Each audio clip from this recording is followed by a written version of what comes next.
What is up, everybody? Chris here with another drive home video and another topic to talk about. Today I want to talk about something that sounds like it should be pretty self-explanatory and easy, and maybe even sounds like, well, what's the point? Why would you need to record a video on this? But it's not. It's the concept of how to properly weigh yourself. And this is obviously something that's top of mind for me right now because I'm cutting down. As of the time of recording this, I am 13 pounds down from my starting weight of this cut, and I am 60 days into the cut, which is just about right on pace with where I wanted to be. I'm cutting for about 90 days. I was thinking about maybe losing around 20 pounds. Cut that in 3, 30, 60, 90. Well, I'm 13 pounds. That's right about 2/3 of the way to where I want to be. So what I've been doing is weighing myself every day and tracking the progress. I use the MyFitnessPal app to track my weight, to just give me a log of what my weight is every day, and kind of show through the app. It gives you a graph of how your weight is trending, and you get to see what that looks like over time.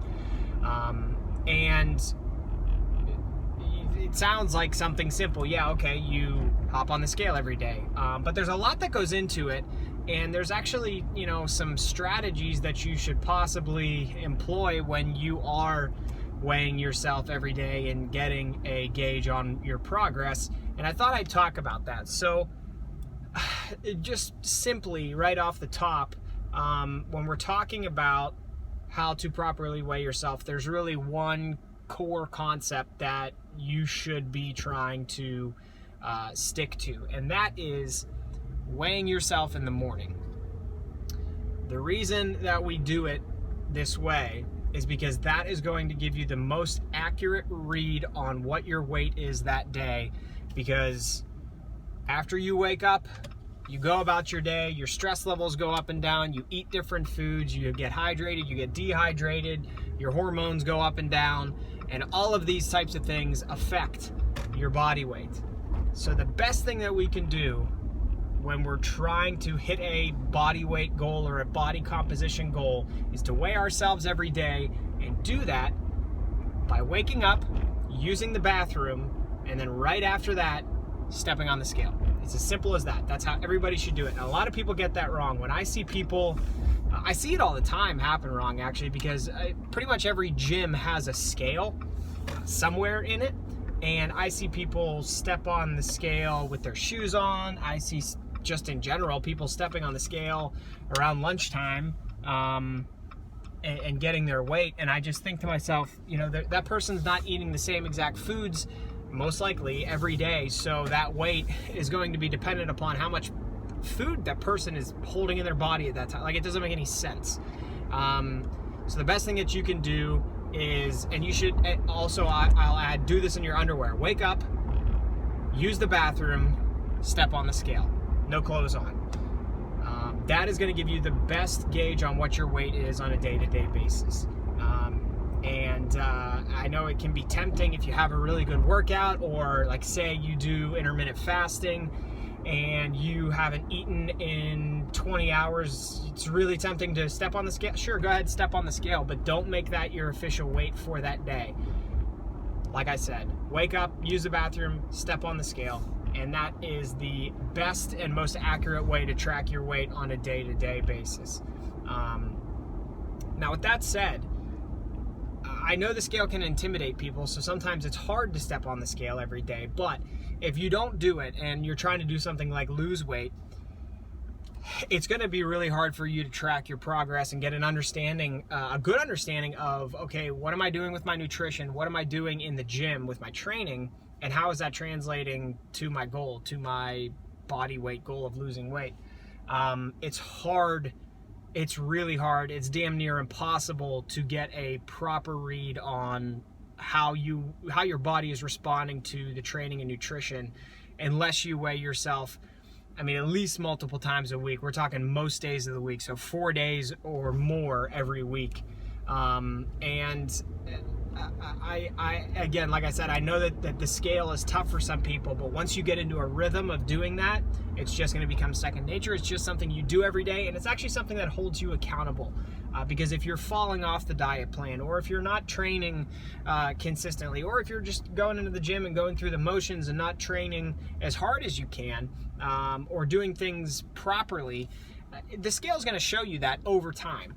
Day to day, your weight is going to fluctuate up and down. I share graphs about my weight all the time. You should see now 2 months into my cut, I mean, how up and down my weight has been. It's not linear. It's not just a straight line down.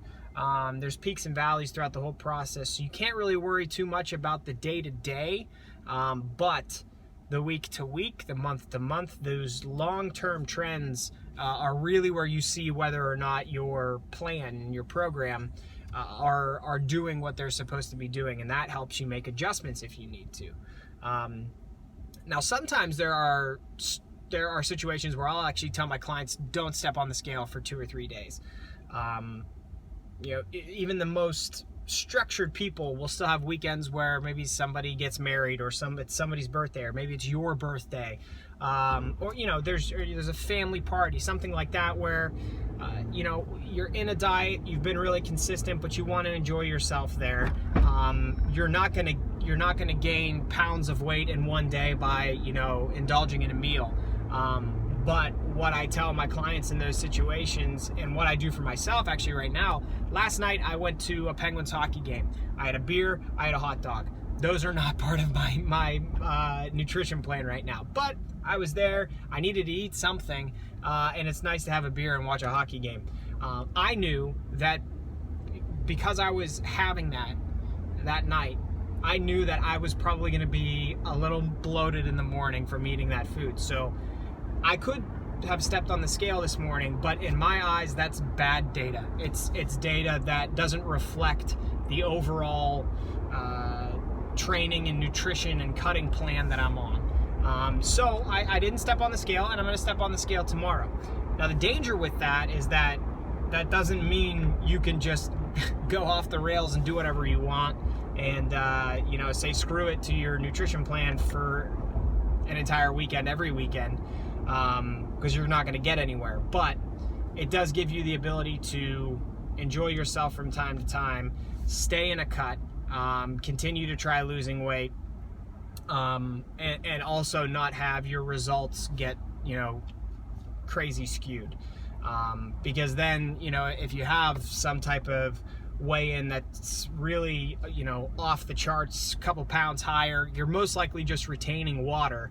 That's most likely what the majority of that weight is, and you might think, oh, I need to change up my plan, I need to have a really low calorie day. Then you go really low calories, and then you can't go any lower with your calories, and you really just derail your entire diet. So I've said a lot, and I feel like I hope that this makes sense, but I feel like it's good that I said a lot, because this kind of exemplifies to you what I'm talking about when how to properly weigh yourself is not just this simple thing. I step on the scale every day. There should be a systematic approach to it, and you need to do it with a purpose, and you need to understand why you're doing it, and understand how to apply what you see on the scale over time across the long term. I'll stress that, across the long term. So I'll wrap it up with saying, again, if you do anything that I've said, make sure it is that standardized process of wake up, use the bathroom, step on the scale,